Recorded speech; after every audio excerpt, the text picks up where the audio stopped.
તારીખ 23 જુલાઈ 2026. આ જે છે એ ડૉક્ટર હાઉસનો કોમન પેસેજ છે. તમે અહીંયા પણ જોઈ શકો છો કે વરસાદનું પાણી 2-3 ઇંચ ભરાયેલું છે.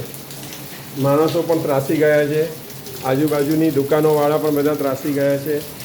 ઓફિસોવાળા પણ બધા ત્રાસી ગયા છે.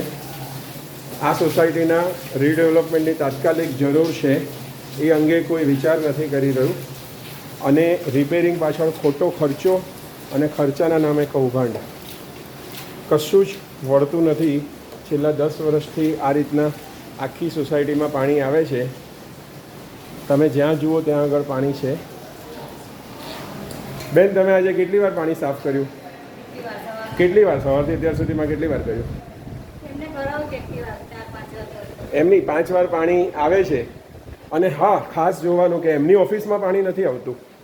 એમની પોતાની ઓફિસ બાજુ એમણે જે રિપેરિંગ કરાવ્યું છે ત્યાં આગળ બિલકુલ પાણી નથી આવતું. આ જો આ રિદ્ધિબેન ઠાકોર અને એ જ વહીવટ સંભાળે છે, એમને ત્યાં પાણી નથી આવતું. બીજા બધા મેમ્બરને ત્યાં પાણી આવે એની એમને પડી નથી અને એમને શરમ પણ નથી.